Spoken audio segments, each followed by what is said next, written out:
This is the Week in Sustainability from Sustain.Life. It's where our team of sustainability experts and practitioners share commentary to keep you up to date on developing stories and news. Hi, and welcome back to the Week in Sustainability. I'm Hannah Asosi, a sustainability data analyst at Sustain.Life. I'm so excited to welcome our first Australian face to the Week in Sustainability. Joel, for the benefit of our audience, could you describe your role here? Yeah, happy to. Thanks for having me, Hannah. It's very exciting. So I'm a customer success and enablement manager here in Australia, based in Melbourne on the lands of the Bunurong people, and I look after our customers all across APAC, making sure they get as much value as they can from our tools, and it's a lot of fun. Awesome. Thank you so much for joining today. It's exciting to have you on because COP28 is about to kick off, and Mhm. Australia has made some really awesome pre-COP climate moves.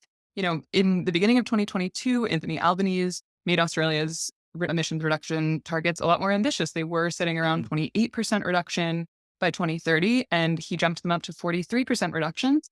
There have been some questions about whether they're on track to hit this target, but Energy Minister Chris Bowen is heading to Dubai with confidence. This is exciting. Yeah, it's very exciting to be going to the global stock take with some good news for the first time in a long time for Australians. So yeah, we're on track to reach 42% reduction by 2030. It's probably important to note, the report that Minister Bowen will take to COP sort of talks about we're on track for a 37% reduction with the current programs, right? So there's still a bit of work to do in terms of switching on new initiatives, that are well scoped and well designed, but they're not yet in flight. So uh, if we can get to 42%, with that basic plan that we're taking this time around, that's very exciting for us. Yeah, that is really exciting. And those few plans that are sort of left to, they really need to be scoped out and they really need to be implemented. But there are a few that are really exciting. The one that was shocking to me only because I felt like it could never happen in our country is the safeguard mechanism on heavy industry. So any industrial facilities that are emitting over 100,000 metric tons of CO2 per year, these are mining and oil and gas production facilities. They have to cut. They just plain and simple, and that's going to make a really big impact. Yeah, it's very exciting. We've got a couple of new bodies that are standing up around that to kind of keep everybody honest. And I think that combined with the introduction of the ISSBs S1 and S2, and our local kind of adoption of those here in Australia, I think we've really got the safeguard mechanism looking after the big end of the city, the big end of town, the big end of the emissions profile. But then there's these other programs coming in behind that to really give the rest of industry and the rest of business essentially a really good framework and a good set of accountability as well. So yeah, feels like we're very much on the right track here in Australia. Yeah, absolutely. There's also this really awesome new electric vehicle strategy, and there have been sort of holds on it. So this is electric vehicles demand a lot in terms of public infrastructure. The strategy included a lot of setup for charging infrastructure and guidance for people that don't own their property to then have access to charging. Um, but the one big piece is that Australia has yet to publish a new fuel efficiency standard, and that policy lag is what kind of holding back the rest of the strategy from being effective. Are you seeing electric vehicles sort of on the market in Australia? Seems like they're being Yeah, diverted away. yeah. So I think one of the challenges we've had is that in Australia we have this real tension between the states and the federal kind of policy environment. And for a long time, states have really been the masters of their own domains in terms of setting what the policy will be, locally for things like tax incentives and even infrastructure support and those kinds of things. But I think notably with this kind of, really solid tailwind of federal governance, if you like, there's been a whole bunch of new brands come onto the market and at a whole range of price points as well. And I think EV manufacturers are really now starting to see Australia as a viable market, which is encouraging competition. And we're starting to see adoption, which is really exciting. So it seems like the scales are now tipping from almost like a supply and demand problem to supporting infrastructure. So supply and demand are really forcing that kind of development of charging stations and availability of those sorts of things in homes and stuff too. So yeah, it's all heading in the right direction. I think there's lots of good news coming out of Australia this week. It's good stuff. That's so exciting. And I think the rest of this policy is really being held because those infrastructure improvements are incredibly valuable, but they're not valuable until those electric vehicles are really out on the market. And that is being held back by the lack of a fuel efficiency standard. I think a fuel efficiency standard will both push a lot of really heavy emitting vehicles out and bring electric vehicles in, which is really, really fantastic. Um, but on top of electric vehicle infrastructure, there's just a larger need for renewable electric capacity at large. And you were saying that there's a really amazing popularity of rooftop solar in Australia. Okay, so yeah, that's quite right, Hannah. Australia is, I think, the fastest growing rooftop solar market in the world, which is super exciting, but also tells me that there's this real kind of desire at the community level to really own that energy transition piece.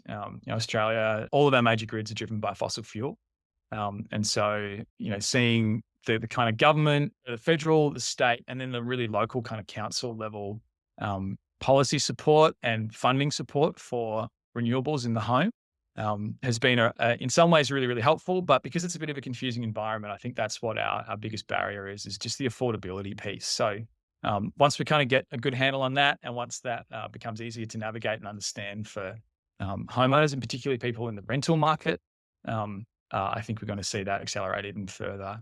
But yeah, it's an exciting time because we really do have this focus in Australia from a lot of different angles to electrify all of our homes. Gas, for example, new gas connections in homes in Victoria, where I live in the southeast of Australia, won't be legal from, I think it's next year or might be 2025. And so really clear signals at both the state and kind of federal levels that, hey, we're serious about this transition thing. So yeah, we'll get there. We'll get there eventually.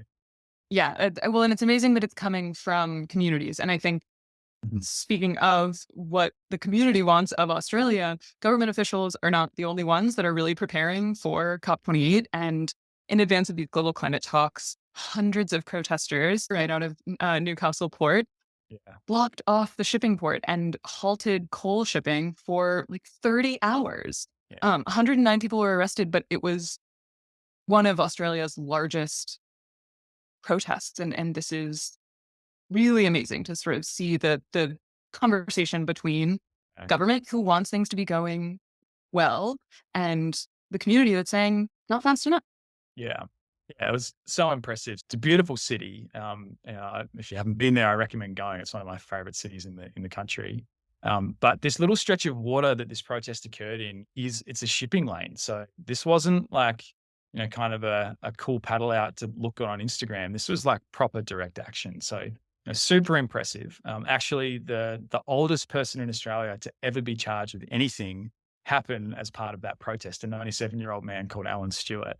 And so there's this great shot of him climbing off a water police boat with a walking stick. I think he was out on a kayak in the middle of the strait. So yeah, very impressive. But the kind of the crux of that protest was around federal government's made some strong commitments to not kick off new fossil fuel projects, but in spite of all of that, has still greenlit 4 new coal mines during the duration of their tenure. And it's kind of like this mixed messages problem, but also I think communities, particularly in and around these towns and cities that are really reliant on the fossil fuel industry, Newcastle being a great example of that. It's a coal town and a port town.